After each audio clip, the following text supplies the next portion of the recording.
Bonjour à tous, c'est Renaud de chez Harley-Davidson à Liège. Bienvenue dans cette nouvelle vidéo de notre chaîne YouTube Parlons Harley. Au menu du jour, un sujet mécanique qui va en intéresser plus d'un, j'en suis certain, les stages.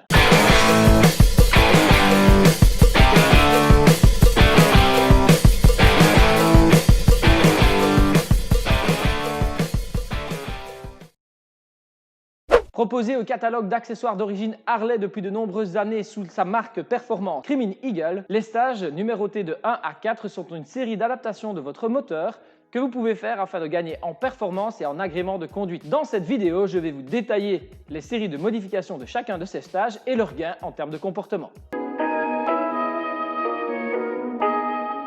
Il est devenu quasiment systématique sur toutes les Harley-Davidson neuves et il est très difficile aujourd'hui de trouver des occasions qui ne sont pas passées par cette étape. En effet, il est idéal pour améliorer non seulement les performances, mais également l'esthétique et le son de votre moto pour un tarif relativement contenu. Celui-ci va s'axer sur 3 modifications principales. 1. L'échappement.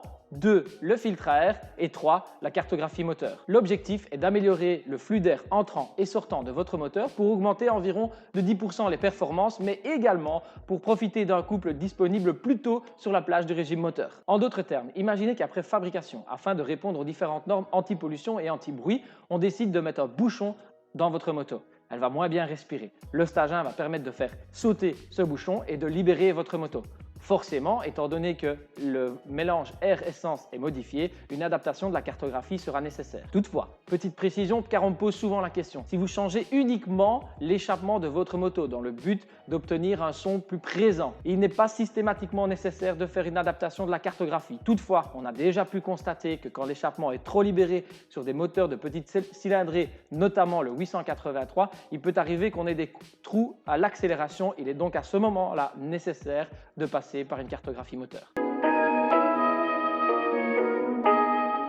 Attention, ici ça commence sérieusement à jouer des coudes et les budgets vont également monter d'un cran. En effet, si on reprend les mêmes bases que le stage 1, à savoir échappement, filtre à air, cartographie moteur, on va en plus devoir ouvrir le moteur afin de modifier les arbres à cam d'origine pour des modèles haute performance. Ces arbres à cam vont agir directement sur l'ouverture et la fermeture des soupapes. En d'autres termes, en remplaçant les systèmes d'origine par des kits plus performants, on va retarder ou avancer, augmenter ou réduire la durée d'ouverture, ce qui va fortement modifier le comportement moteur. Si le kit de pièces reste relativement abordable, la facture va monter, elle, à cause de la main-d'œuvre. En effet, il va falloir pas loin d'une journée de travail d'un mécanicien pour réaliser ce remplacement. Si en termes de performance, le stage 1 restera relativement le même, peu importe les choix que vous ferez en termes d'échappement et de filtre à air, au niveau du stage 2, votre style de conduite aura une réelle importance sur le choix que vous devrez faire et sur le comportement final de votre moto. En effet, Screaming Eagle, Harley-Davidson donc, propose 2 kits d'arbres à cam différents.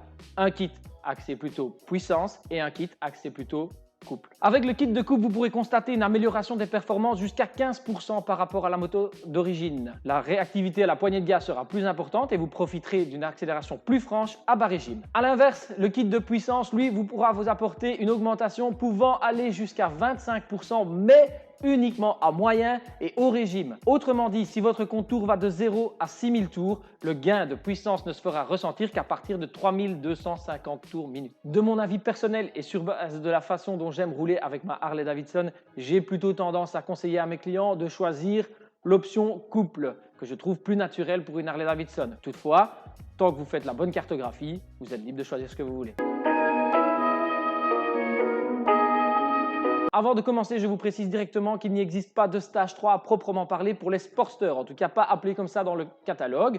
Si c'est donc ce type de modèle qui vous intéresse, je vous conseille à avancer directement à la partie stage 4. Alors imaginez, vous avez fait le stage 1 et puis plus tard, vous avez fait le stage 2 et vous vous dites que ce n'est pas encore assez, que vous aimeriez plus, que vous voulez vraiment maximiser les performances. Et bien, bonne nouvelle pour vous, il y a le stage 3. Alors on a changé l'échappement, les filtres à air, on a changé les arbres à cam. Qu'est-ce qu'on peut bien faire?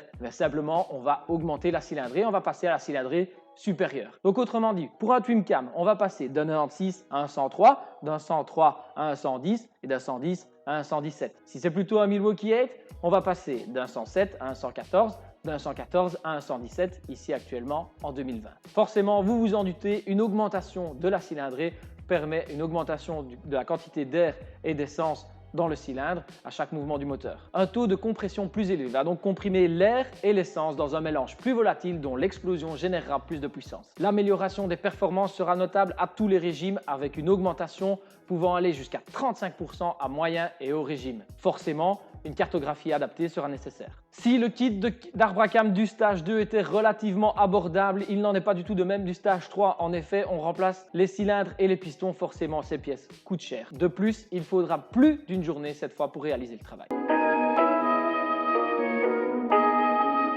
Alors le stage 4, c'est simple, c'est le stage 3. Mais en mieux. C'est en gros obtenir le meilleur niveau de performance en augmentant la cylindrée, la compression et le débit. Autrement dit, on va partir du stage 3 auquel on va augmenter des culasses usinées CNC à haut débit ainsi qu'un papillon à plus gros alésage.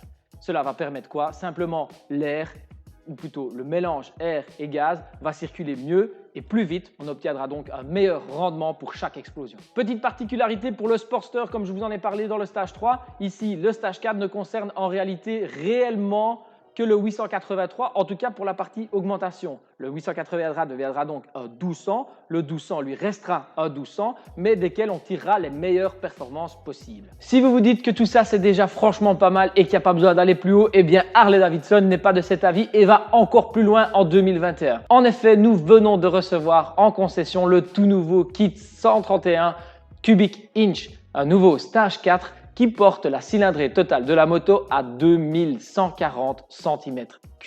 Mais je vous en parlerai plus précisément dans une prochaine vidéo puisqu'on est déjà occupé à l'installer sur une moto. Enfin, difficile de parler de ces différents stages sans faire un petit point sur les différents systèmes pour adapter votre cartographie.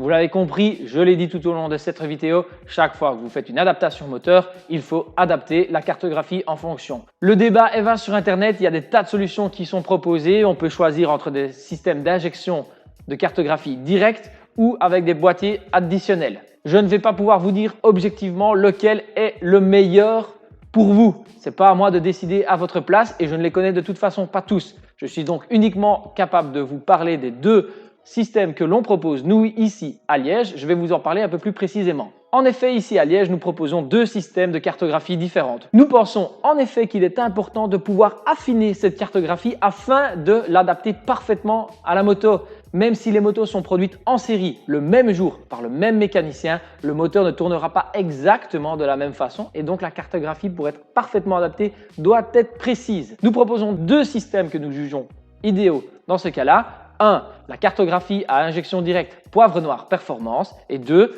Le boîtier Vansenheims FP3. Alors si d'un côté notre client souhaite une moto lisse, un caractère plus lisse, plus coupleuse, notamment à bas régime, une moto dont le couple va être disponible sur toute la plage moteur et une conduite qui offre une conduite plus confortable, nous lui conseillerons plutôt Poivre Noir Performance. En effet, c'est une cartographie à injection directe. Le principe est simple, vous amenez la moto, on prend la cartographie d'origine, on l'envoie chez les motoristes en Suisse, ils s'occupent de bidouiller, de faire ce qu'ils savent faire correctement et ils nous renvoient la cartographie modifiée qu'on injecte dans la moto.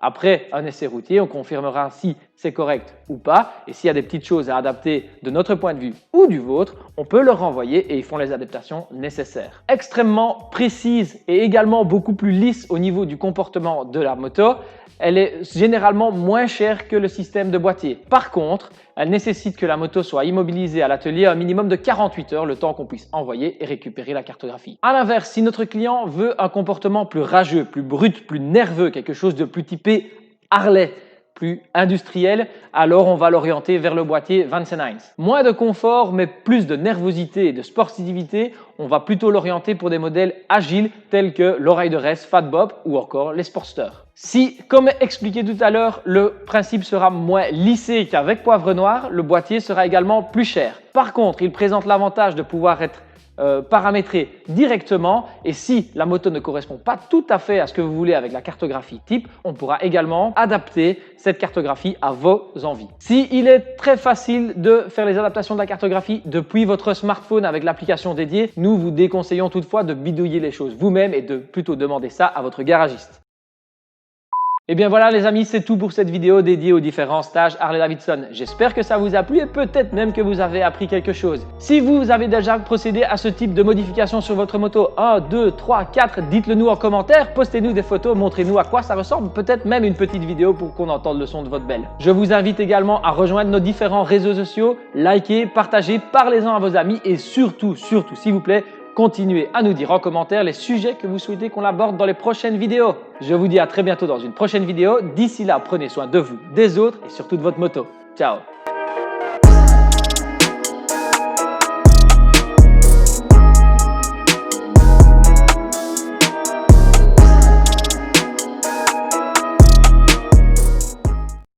Dialogue d'origine. Ah, putain. Merde. Je suis même pas sûr que cette phrase est française, putain. Voilà, ça c'est mieux.